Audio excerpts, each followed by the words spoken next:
house was not ransacked. It was not forcibly entered. The doors were locked. A brutal killing. It was apparent right then and there that we were dealing with something different. A housewife, a former medical professional. She was involved in her local community. A very devoted mother of a little boy. Who had the motive to kill this lady? A dark mystery with multiple suspects. You have 4 and 5 different pieces of DNA, all from different people? The person that claimed that they were a soldier of God, soldier of death. It was just bizarre. The truth will be revealed. I would not know how to classify it other than an assassination. Every day in North America, dozens of people are murdered. The key to solving the toughest of these homicides lies in the final 24 hours of the victim's life. To crack the case, detectives must reconstruct that critical timeline. The minutes and hours containing evidence that can help unlock the mystery and catch the killer.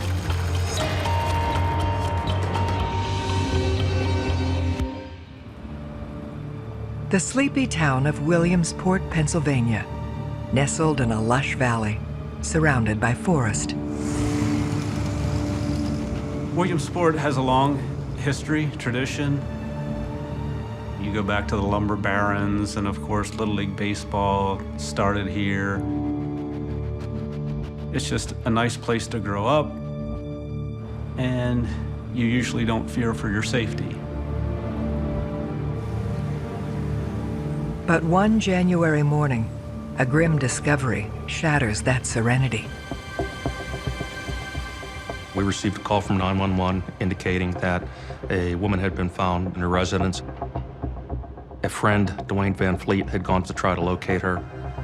He found that the residence was locked. There was no answer at any of the doors. He looked through a window and observed the victim on the kitchen floor. The victim's name was Miriam Ellis. It was obvious that she was deceased. She's killed based on a gunshot to her back in the area of her heart. It's up to state troopers William Holmes and Scott Henry to find her killer. The first step is questioning the man who made the 911 call. One of the things you do first off the bat is try to find out about as much about the victim and their life as you can. Mr. Van Fleet was one that was able to provide a fair amount of information to us. Miriam Ellis was a housewife, a former medical professional. She was involved in her local community, and part of the reason they found her that day was she didn't show up to teach Sunday school. She was an extremely good person, very devoted mother of a little boy. She had a certain amount of stature, and a lot of people knew her. One of the things that I recall with talking to him was she had no enemies. She had no enemies. Everyone got along with her. Who would have a motive to do this to a middle-aged Sunday school teacher in Pennsylvania? Investigators need to unlock every detail of Miriam's last 24 hours. But there's one key problem. In any murder investigation, it becomes important to try to establish the time of death.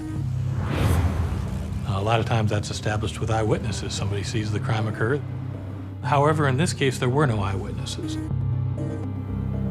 They look to Miriam herself for an approximate time of death.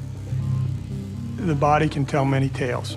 How long it's been there, rigor mortis, lividity, aid in determining, at least initially, how long this person's been deceased. And these are things that we are trained to look at. There was some blood on her body. It appeared that she had laid there for a while. In canvassing the area, we couldn't find anybody that had seen her after 5 o'clock Friday evening, the 15th. Without more information, investigators can only determine a wide window for the murder, placing it sometime late Friday night. They turn to the crime scene, looking for clues about the killer. The house was not disheveled, it was not ransacked, it was not forcibly entered. The doors were locked. All the exterior doors were locked to the residence, the garage. There was a handset for a telephone within close proximity to her hand. As detectives subpoena her phone records, they face an uphill battle. A much-loved mother, killed within her locked house. Then, a keen eye spots a critical clue. We noticed a bullet hole in the window at that time. It was a double-pane exterior window. It was located directly above the kitchen sink. It was apparent that the shot had come from the outside. Our theory at that point was that, she was leaning, standing up against the kitchen sink, talking on the telephone when the round was fired that struck and killed her. For a gunshot to be fired outside of the residence through a window, striking somebody, killing them, was something that I had not seen before. This was in a residential neighborhood. There was no hunting season that was in effect. This was clearly not a hunting accident. I would not know how to classify it as other than an assassination. Somebody deliberately chose to set up, lie in wait, and assassinate Mary Millis, sniper style, through her kitchen window.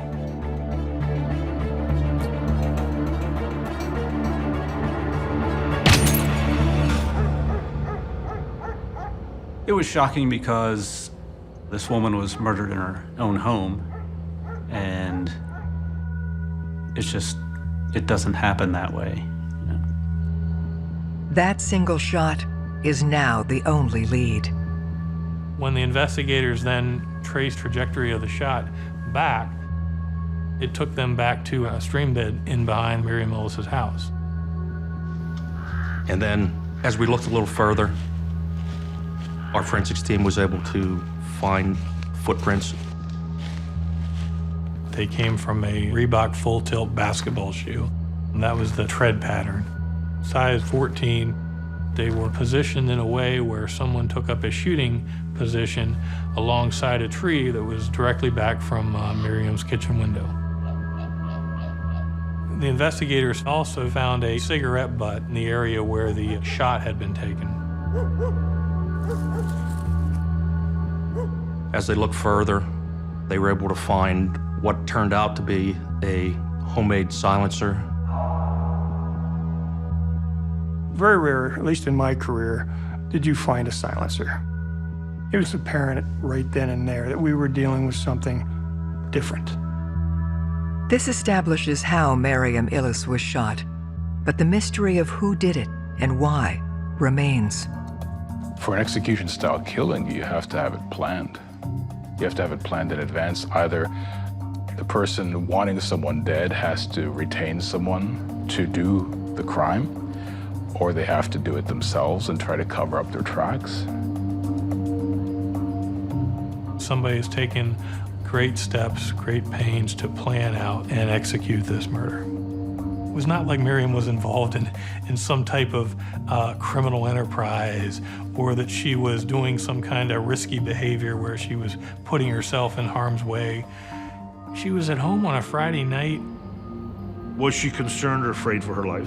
What was going on in the last 24? Was she hiding? Did she say anything to anybody? Who saw her come home? These are all factors that become critical to helping you investigate the case. Some of those questions may soon be answered. As the investigators were processing the scene, Dr. Richard Illes showed up. Dr. Richard Illes was a heart surgeon here in the Williamsport hospital. He was well known, and a lot of people called him a lifesaver. When a woman's murdered in her home, you must look at the husband first. They're the closest to the deceased. They're the ones that ought to be able to give you the most information. It's difficult to talk with grieving family members about this, but by the same token, they want to know, and they want to help, and therefore they'll do anything they can. Dr. Illis tells investigators he last saw Miriam when he stopped by the house 2 days earlier, on Friday at 5 p.m. He was going to visit his family, which was down in the Chester County area of Pennsylvania. Detectives then learn the couple had recently separated after being married for 8 years. Miriam Illis had moved out of the family residence. Primary custody of their son, Richie Illis, 5-year-old, was with Miriam Illis, and her husband had visitation time with Richie every other weekend. The fact that they were going through this divorce established a potential motive. You have to look at, how was their relationship? Were they happy? Were they unhappy? Were there any public instances of, fights? That type of thing. You have to look at all of those variables. Was it a argument that went bad? Well, not in this case. Not when you have a sniper fire. Beyond the facts, a seasoned detective would be looking for tells. Everyone has them. Everyone has some sort of give, if you will. Detectives are trained to recognize all of that. As they probe further, the doctor's behavior seems off. One of the first things he said, after being told that Miriam was dead, he asked what evidence was found, which the investigators thought was odd. It seemed kind of a strange question for somebody to ask at that point. He then makes an interesting admission. He told us he was no stranger to firearms. He had a hunting background and that he had owned some firearms, which a lot of people in this area do. That's not a big deal. But we wanted to take a look and see what he had and if it related to, the crime scene at all. We were able to determine that bullet that killed her was a .22, which gave us information on what type of weapon to look for. And in fact, they did obtain and take from Dr. Illis numerous .22 caliber class rifles. This puts Miriam's former partner front and center. Love can very easily turn into hate, and that hate can grow and grow and grow until you can't think about anything else other than that person who you hate being dead. Dr. Richard Illis has become the first suspect in his wife's murder. While his guns are sent for testing, investigators scrutinize his life. He did, of course, as a cardiothoracic surgeon, make a very good living financially. He was paying quite a sum of money in child support per month. I believe the total was somewhere in the area of $12,000. That was the largest support order that had ever been entered in Lycoming County history. Killing somebody for money is not uncommon. In fact, it's the opposite. You're either killing somebody for money or you're killing somebody for love. Those are the two main reasons anybody ends up dead. With an age-old motive for murder, investigators press the doctor for details on where he was when Miriam was shot. Dr. Illis was supposed to pick Richie up for the weekend visitation on Friday evening. Dr. Illis decided to spend the weekend with his sister, 2.5 hours away in Honeybrook, Pennsylvania. He can substantiate the start of his journey through a witness, Nancy Mitch. It was a friend of Miriam's that had stopped by to visit, to speak for a few minutes, chit-chatting. Nancy Mitch was able to explain to investigators that she was with Miriam to be present during the exchange when Miriam transferred their son Richie to Dr. Richard Illis for the weekend. Dr. Illis was supposed to pick Richie up on Friday evening at 4 o'clock. We had learned from Nancy that he was a little late getting there. He picked up his son at Miriam's residence approximately 5 o'clock, so we knew he left the residence with his son. Nancy had left and Miriam seemed to be okay. So we could last verify that Miriam was alive around 6 p.m. on Friday, January 15th. Dr. Illis says he then made a quick pit stop before heading to his sister's. They'd gone home to his house first. He had left for southeastern Pennsylvania approximately 9:30 in the evening with his son. He said they drove to Lewisburg and stopped at a fast food restaurant. He had indicated that that stop was sometime around 10 p.m. The weather was bad that evening, and he called his sister around 11:24 p.m. and indicated that he was going to stop, and him and Richie were going to spend the night in the Harrisburg area. Nancy has confirmed one piece of Dr. Illis's alibi. Detectives must now determine if the rest of his information is accurate. They could verify the cell phone call to his sister on the phone records. And we know that Dr. Illis had checked in at 12:57 a.m. at a hotel in the Harrisburg area.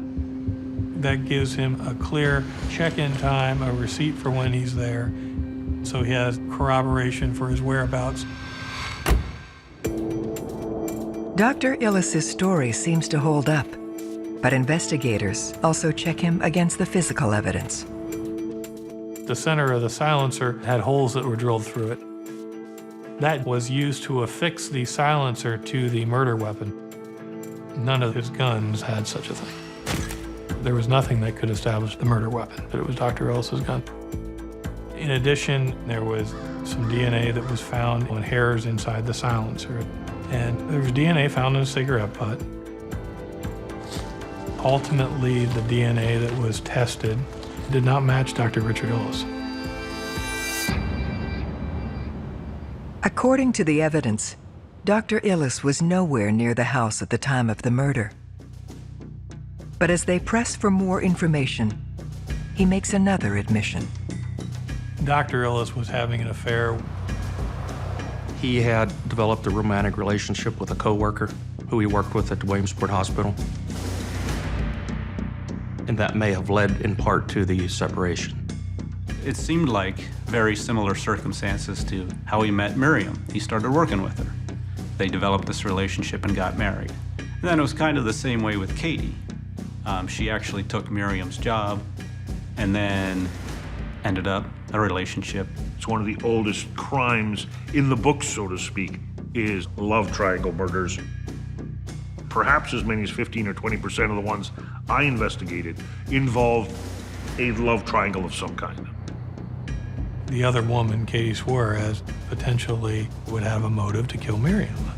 She could have wanted Dr. Illis all for herself and to get Miriam out of the picture to eliminate the chance that Dr. Illis would go back with his wife. Jealousy is an amazing thing because jealousy often leads to obsession, and obsession is what drives people to commit horrific acts. But there's more at stake than just their relationship.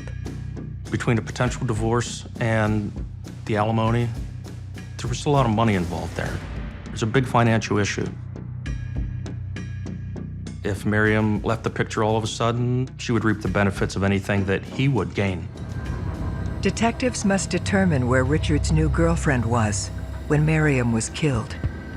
Katie Suarez was somebody that he would have spent a lot of his free time with and that would be around him, but if he was going to travel out of town to visit his family, that would give her the opportunity to commit the crime.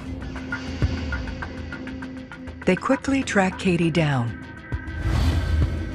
We learned that she was definitely out of town visiting relatives in another state at the time that Miriam was murdered.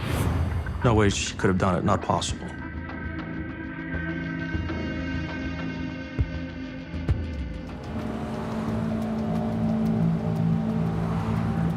As we continue with the investigation, we can't find anybody else that has any motive to have this lady killed. Then, the assassin reaches out to them. There were these letters sent to the police station. The first anonymous letter, right off the bat, claimed that the writer was responsible for killing Miriam Illis. I had been involved in, probably hundreds, if not thousands, of criminal prosecutions. I'd never had a case with an anonymous letter. I mean, you see it on TV, but it's not something that really happens. In a sensational twist, a self-professed killer writes a letter to police. There was a lot of thoughts that go through your mind. You're thinking, is this somebody that's just making this up? Somebody that just saw the case in the news and was sending these letters out and they had nothing to do with it? The person that claimed that they were a soldier of God, soldier of equality, soldier of death, they claimed that the victim was racist and they wanted to harvest the racist people in this town. I remember it being very explicit about Miriam being wicked. And I believe there's certainly some racist comments that were included in the letter itself. It didn't make any sense. There was nothing that we had that supported that accusation at all. It was just bizarre. It was very strange. While the murderer seems to be reaching out, they've also gone to great lengths to obscure their identity. The letters were tested for fingerprints. There weren't any. They were handwritten in block printing in pencil. This was in such a way that you wouldn't be able to tell how that person typically writes. So you couldn't make a comparison later at trial if you wanted to.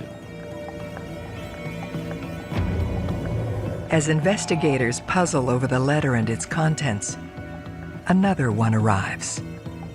The second one, it had a different tone. It was indicative that the writer had a superior intellect and we didn't. It smacked of arrogance.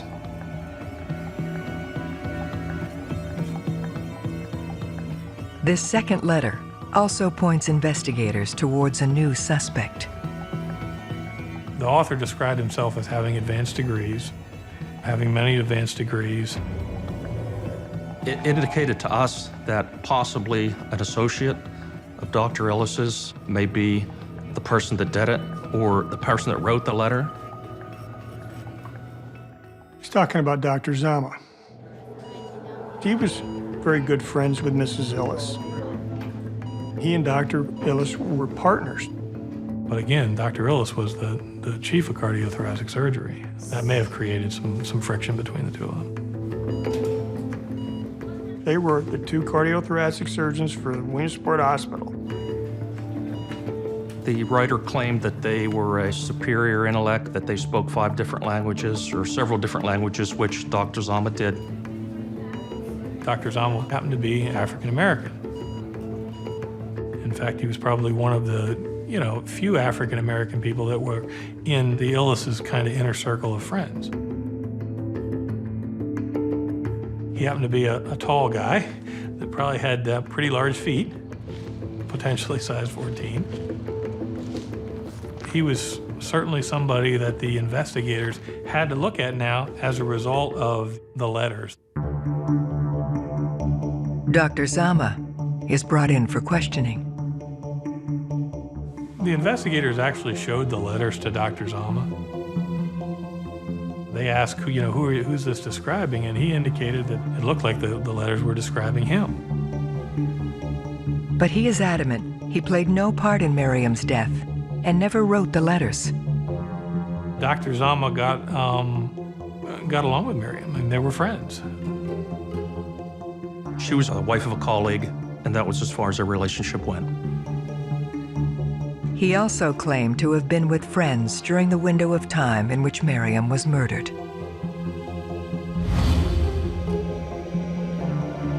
The investigators checked out Dr. Zama's alibi for the evening of the 15th. They confirmed that he had an airtight alibi.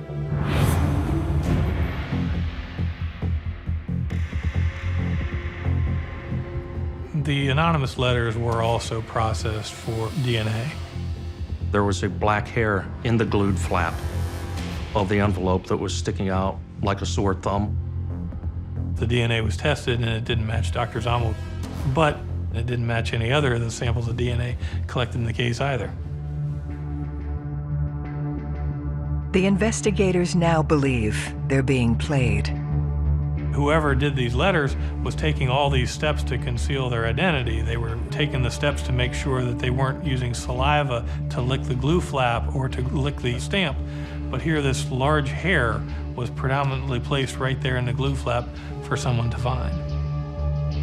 It was really when that happened that I personally really started to think that there was a lot of planting of evidence going on here. A silencer with additional DNA, a cigarette butt with DNA.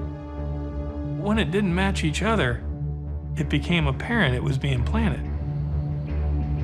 Now you have 4 and 5 different pieces of DNA, all from different people? Were there 5 people involved in this crime? No.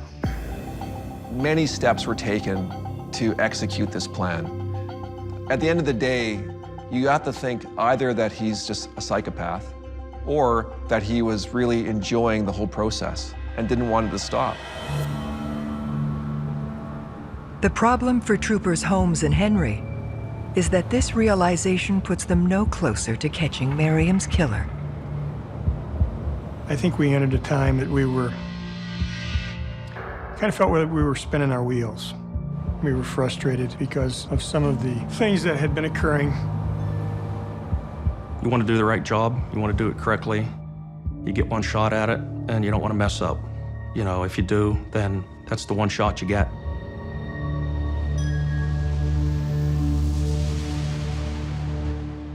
Then, when a subpoena they'd been waiting for since day one is approved, it unlocks a key piece of the puzzle. There was a handset for a telephone within close proximity to our hand. The investigators got the phone records for Miriam. We came to find out that there was a friend that she had been speaking to on the telephone Friday evening that had actually called her. She indicated that she heard the sound of glass breaking during the phone call, and she heard Miriam say, "Oh my God," and then didn't hear anything else. At that time, she hung up the phone. She called back, and she got a busy signal. And then she just assumed that they had gotten cut off, and now Miriam was talking to somebody else on the phone. This new information gives investigators something they'd been missing: an exact time of death. The conversation ended at 10:37 p.m. So we could tell that that call had ended the moment we believe Miriam was shot. The time of death was everything. Armed with the time of death of exactly 10:37 p.m., detectives recheck the alibis of all persons of interest. The only one that doesn't add up belongs to Dr. Illes. Initially, he said that he had been in the Williamsport area, and he was already south on Route 15 by 10 p.m. They said they stopped to get a bite at a restaurant.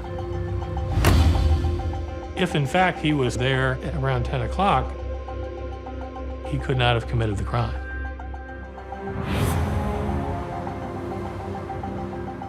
On the surface, it looked like it checked out, but they really couldn't verify that he was actually there at that 10 p.m. time frame.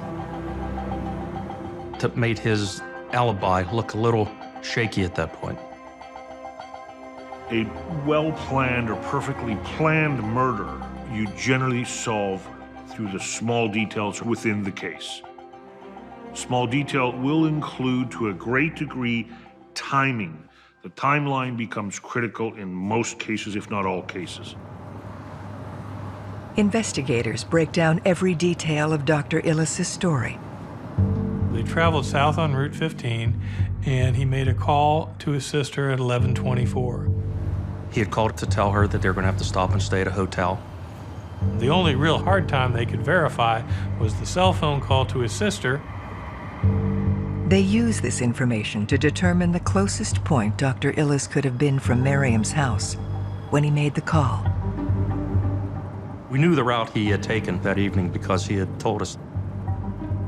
We knew he was in a certain radius from the cell phone tower that his call came from, that his call bounced off of that cell phone tower.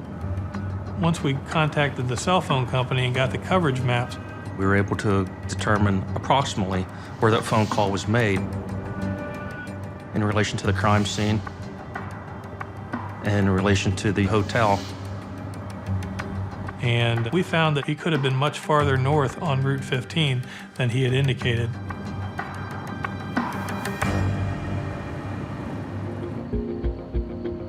The question investigators now have to answer is whether Dr. Illes could have taken the shot at 10:37, made the call to his sister at 11:24, and still made it to the hotel for 1 a.m.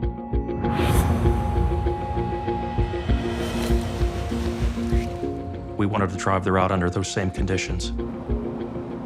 We checked that night, were there any accidents that would have delayed traffic?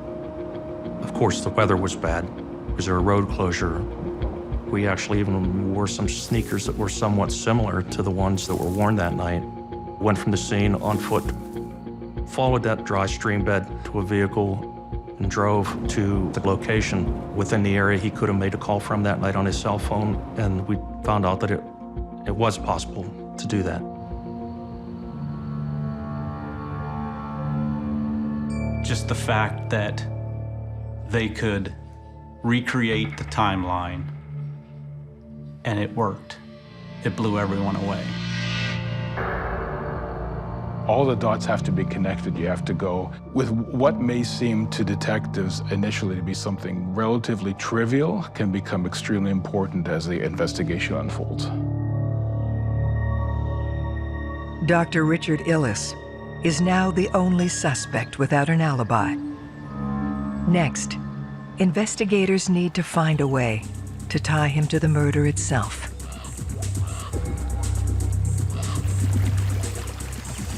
Two young men were looking for minnows in one of our local creeks, and while doing this, they come upon a modified rifle. They thought it looked strange, or for whatever reason, they picked it up, called the police. It's a cut-off barrel. It's a cut-off stock. It's got a scope on it. It's not something you might find every day. The bolt from the gun had been removed and discarded. Any of the markings on the gun had been drilled out of them to hide the serial numbers. But there was a clip in the gun, so they could actually see that the caliber of that gun was a .22. This was consistent with the bullet that had murdered Miriam. Most intriguing of all, however, is where it was found. The partial rifle was located within close proximity to the route that Dr. Illes told us he traveled the night at the homicide. Using the silencer recovered from the scene, they have a way to determine if this rare gun is the murder weapon. On the top of the barrel, there was a screw that had been screwed in and added to it that would had to have been done to the gun to accept the silencer. So when you took the components of the silencer and you slid them over the barrel of the gun and turned it, it fit. There was a stir in the crime room. You knew that this was the weapon we had been looking for. Now the question becomes tying that gun to the perpetrator. I was tasked with running down the particulars of the weapon. That was a Savage Model 23 rifle. Trooper Holmes made a trip down to speak to Dr. Illes' family. He learns that Dr. Illes had inherited his father's guns, and his Aunt Jean is the only person left who knows about them. She had brought out a photo album and was leafing through it, showing the investigators some old photos. One of the photos she flipped to was a black and white photo of her brother posing with a rifle in one hand and a dead groundhog in the other. When he brought that photograph back, we were able to determine that that was a Savage Model 23D.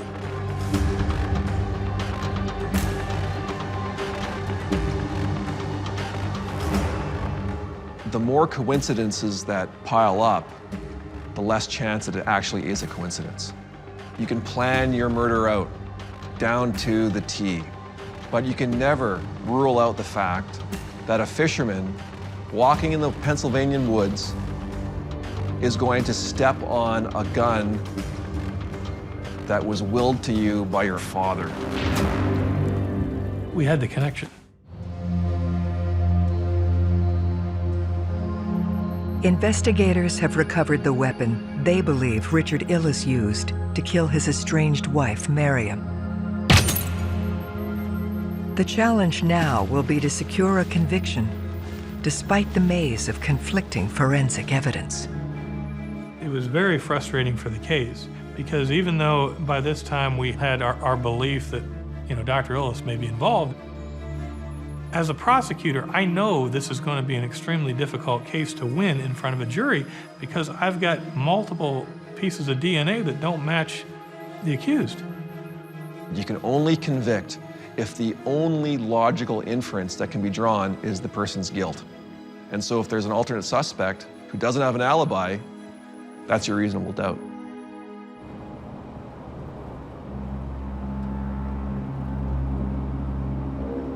So we went back to the area where the gun was found, and we started looking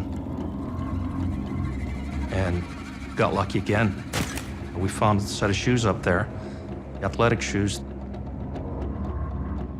They were determined to be the same size as the footprints from the scene. They were determined to be the same tread pattern, so they were the same shoe that was used to make the imprints. You knew when you saw those. Those were the shoes that had taken the killer in and taken the killer out.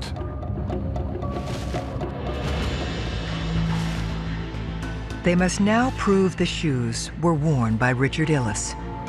We still had the issue that they're a size 14 and he wears a size 10. And of course, it would have been very possible for somebody with a size 10 shoe to wear a 14. They are sent to the lab for forensic testing. They found a hair on one of the tongues of one of the sneakers. They did DNA testing on that, and that came back to not match Dr. Illes. But if the investigators are right, Dr. Illes wasn't the only person at the scene that night. We believe that somehow he drugged his son, Richie, and he was asleep in the car.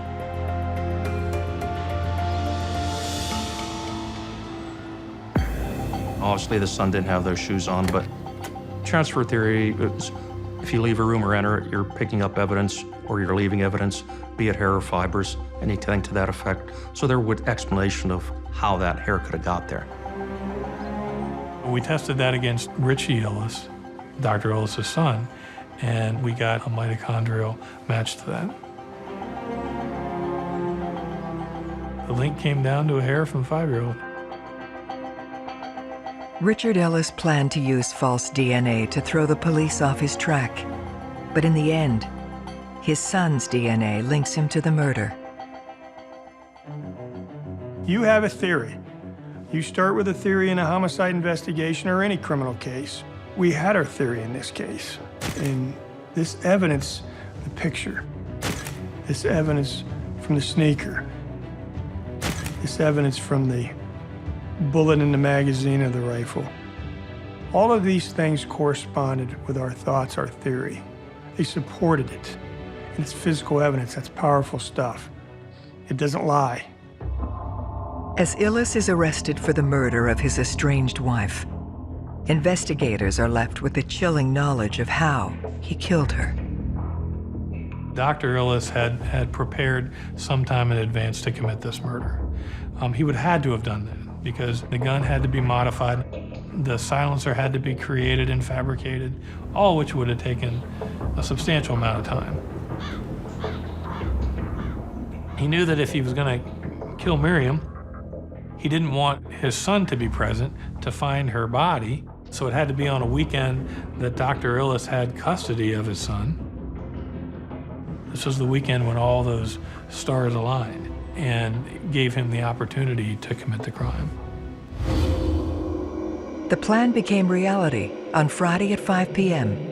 when he picked up his son from Miriam. A few hours later, the doctor returned. Dr. Illes parked the car with Richie asleep or drugged, went through the stream bed, got up to a point where he was in position behind Miriam Illes' kitchen window, and he would have had to have waited there until Miriam would have came into the kitchen and stood in a position that gave him a shot there. If she was anywhere else in the house, he couldn't shoot her. You could only shoot her when she was in that kitchen in front of that window. And at 10:37 p.m., she was in there, was on the phone, and she presented the shot to him, and that's when he killed her. He placed the evidence there in the scene, the cigarette butt, arranged that in a position to be found, and then he would have left the scene, leaving those size 14 tracks. Then he would have gone back to the car with his son and traveled south. He drove to the first remote place that he could get rid of evidence. He threw out the gun, he threw out the shoes, he returned to the road and continued traveling. He made a call to his sister at 11:24. Presumably, he's doing this knowing that the records will show up and that, that can assist him in his alibi. But what it actually showed is that he could have committed the offense. When you took this and you put it in a timeline perspective, that was key. Richard Illes is charged with first-degree murder. When Dr. Illes was arrested, they found an unfinished manuscript of a book. And the title of the book was Heartshot, Murder of the Doctor's Wife. And the author was Dr. Richard Illes. And it goes through and it basically documents the murder of Miriam Illes from the perspective of the killer. And the thing that I remember the most, and I'll never forget really, is that the book describes the killer's emotion at the time. And it described the killer as having an orgasmic catharsis at the time of the murder. Despite the evidence, Illes pleads innocent to the charge. But the jury sees things differently. After a trial in 2004, Dr. Illes was convicted of first-degree murder and sentenced to life in prison without the possibility of parole. This is just the bad luck if you're him, or the good luck if you're the police. But without that firearm, he would not have been convicted of that crime. Dr. Illes was an intelligent man who thought he was probably smarter than he was. He didn't want his wife to have all his money, and he thought he could get away with it. I don't know what it was that caused this case to get under our skin, other than that it was something that could happen to any of us. It was the life any of us could have been leading. We had a little boy here. Very tragic. He was just a little guy who no longer had his mother, and ultimately he lost his father in this. To do that to your son, to carry out this murder, is just beyond belief.